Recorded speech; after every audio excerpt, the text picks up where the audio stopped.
This is the lonely life of a 32-year-old man living in China. Every day I get up and go to the bathroom, then I look outside.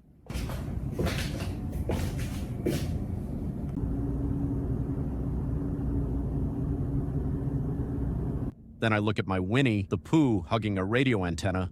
Then I look outside.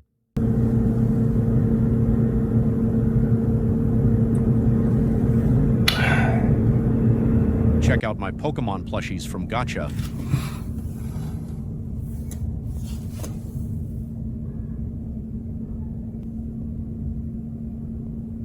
Zaza. I want to show you what my weekend looks like. And 36, living completely on my own in a new city. Shaolin.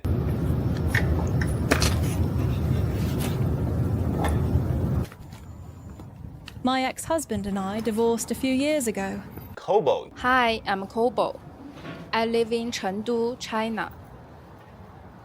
No job, not married, no house, and no car. In many countries, that might simply mean life hasn't gone as planned. But in China, being 36 is supposed to mean you have figured life out. Yomi. Hi everyone, my name is Yomi. I'm 30 years old and I live alone in Shenzhen, China. Chun. 2 years ago, I panicked too. People around me were getting married and having children. Ting.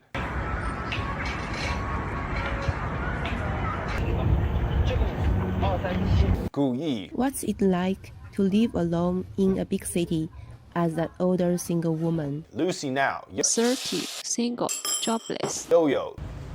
I'm 31 years old and have been living and working in Shenzhen for nearly 10 years. I worked in international logistics at an e-cigarette factory. Luke. What is it like to live alone in China?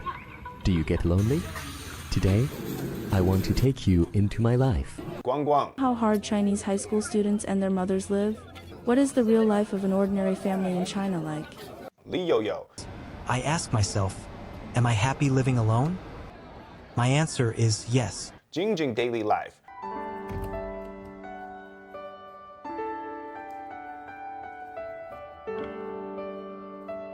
Ali.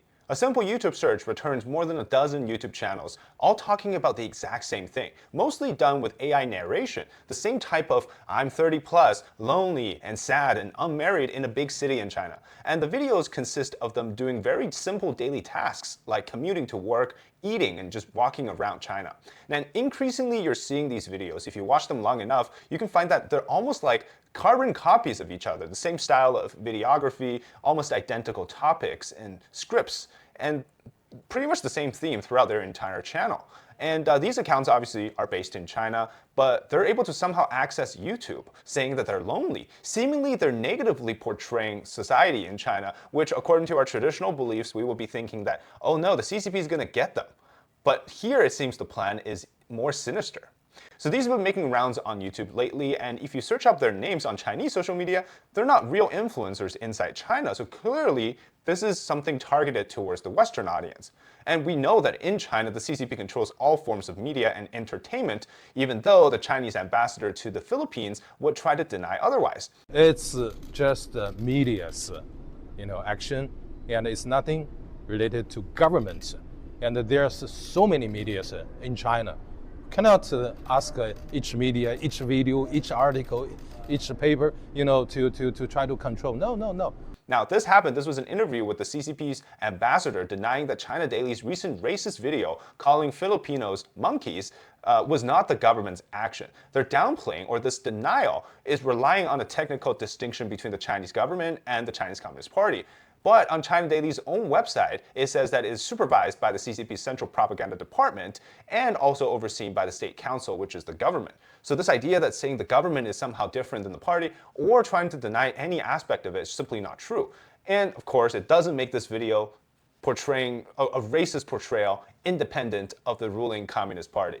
And in other words, we know that the CCP is quite racist. But anyways, that's just kind of to prove my point, okay? Social media is also controlled in China. You cannot make content that's not controlled by the party. This is clearly something that they especially care about, which we're going to talk about today, right? You have the same sad piano, the same weird, silky AI voice, although some of them have recently been doing their own voiceovers now, because people find this weird. Like, I've even come across this Reddit thread, which basically, is calling out channels like Zaza in China for doing this stuff. And it just seems weird to people. It doesn't seem that authentic, even though the content or the theme in itself is quite authentic.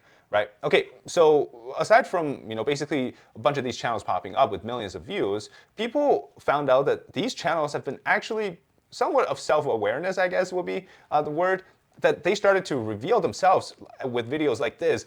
Lately, you probably noticed something stranger is happening in China right now. Suddenly, more and more Chinese people are starting YouTube channels. In my previous videos, many friends asked in the comments, why have so many Chinese vloggers suddenly appeared on YouTube over the past few months, sharing their daily lives? Is the very real economic motivation. The Chinese workplace is currently undergoing unprecedented structural pressure. YouTube is blocked in China, but somehow, here I am talking to you. And lately, maybe you have noticed something strange. More and more regular people from China are popping up on YouTube. I am one of them. Just filming our apartments, food, rent, jobs, anxiety, and daily life. Why are so many videos from China about being alone? Lately, I have been seeing comments like this a lot. Why is everyone in China alone?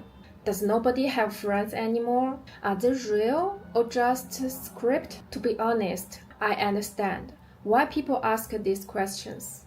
If you've been watching YouTube recently, you have probably noticed it too. There are more and more videos from China about living alone, being single, or not have many friends, or struggling to find work. Why are there so many Chinese people posting, accounts posting on YouTube and whatnot? It sounds like they're telling you that the exact reason why they're here is very innocent. That the people in China are going through a bunch of stuff. The Chinese society, increasingly lonely. It's hard to find jobs and things are just not looking good for people. Again, on the surface, this looks like that the CCP is losing control, that they're losing the opinion war. Tons of people in China are now using VPN to scale the firewall to access YouTube, which is again banned. And yet, something's off, right? It just simply does not happen this way. Accounts like Zaza in China seems to suggest that he's moving to a different city in every second video. And you got to question, are any of these real?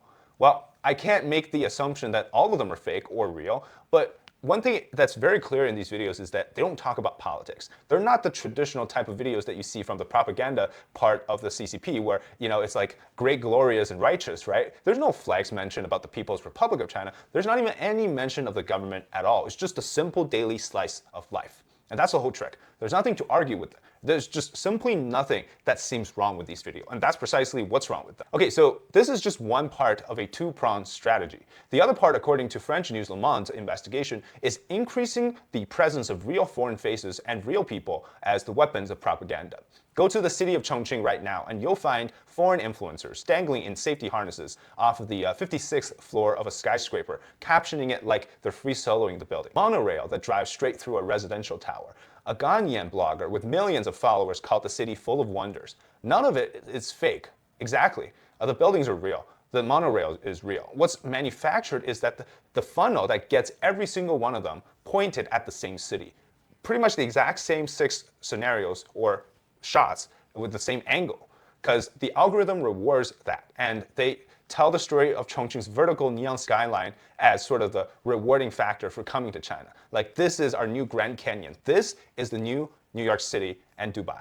And this is something that only happens in China. The timing is also not an accident. Chongqing was going viral. The reputations of Western governments were taking a beating pretty much around the same time. You have people that are actively downplaying the Western civilizations and making the beauty of the Eastern civilization, in particular China, shine. And so with all of this, what you're seeing is that the public opinion of the West has decreased or dropped dramatically, while the opinion of Beijing has increased. So China's own foreign ministry publicly welcomed this shift, framing it as young people finally seeing China clearly. But we know that that's simply not the truth. This is part of the strategy that for a very long time has been the central propaganda direction set out by Xi Jinping. In 2013, Xi Jinping set a directive for the whole propaganda apparatus, which is to tell China's story well. 5 years later, a party conference on propaganda held only once every 5 years started to sharpen it. The ability to communicate internationally, to make China's voice heard, to present the world a complete multi-dimensional China. That same year, the government opened its first ever International Communications Center, which is a local office tied directly to the propaganda department. Their entire job is to manage how the outside world sees China on social media. The first city to get this wasn't Beijing, it wasn't Shanghai, it was Chongqing. So the stuff that you're now seeing on social media about Chongqing, it all came from this International Communications Department, or center. And that program didn't stay small. By one academic count published in late 2025, there are now more than 150 of these centers running across the country. But the biggest is still Chongqing. Some of them run their own polished accounts, aerial sunset footage of Shanghai, glossy rural province tourism pages, racking up hundreds of thousands of followers each. One coastal center in Fujian province alone claims over 600 accounts across foreign platforms like on YouTube and others. And Fujian isn't just posting sunsets, it sits directly across the strait from the island Beijing is swearing that they're going to invade Taiwan.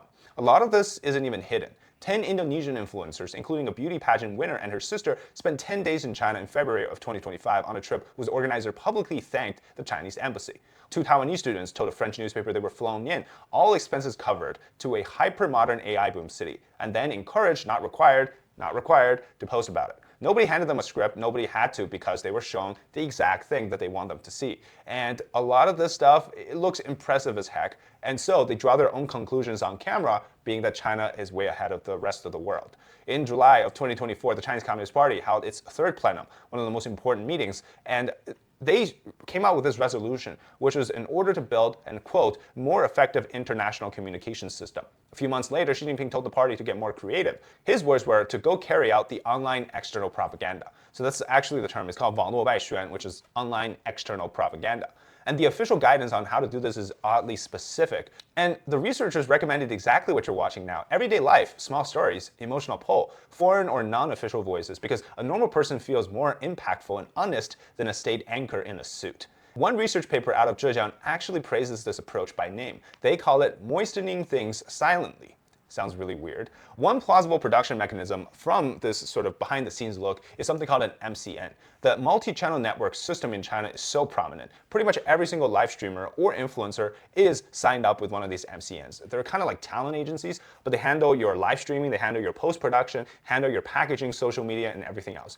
And when it comes to foreign websites like YouTube, they also manage that for you as well. So they will literally do all the distribution, all the monetization to distribute these across Western platforms. And this sounds really interesting because MCNs were also recently a target by the CCP to become regulated. In January of 2025, China's internet regulator, the Cyber Administration, drafted new rules that were seeking public opinion at the time. But we know that these rules, once they're made into law, they've already been effectively being used, like the methods have already been done, it's just now they're trying to normalize it, right? But basically what they're trying to do is require the MCNs to keep, quote, correct political direction and correct value orientation. So essentially they have to bind every account they manage to a government backend, to review content before it's published, and to keep records of the videos for inspection. And so what that essentially means is if you want to be commercially successful in this space as a content agency operating inside China, well, you better stay within the party lines. So this is not a conspiracy theory. This is essentially what they have to do. Now, we know that at some point you've got to wonder if this is the same company publishing all of these different channels. Well, the possibility is there, but we just don't have the evidence to back that up. China's broadcast authorities, they've described overseas mobile and social platforms as sort of the major battlefield for international communications. And they call for state institutions and private companies to build audiences there and to recommend and support to grow the impact that it has on getting or winning over the public opinion of the Western world.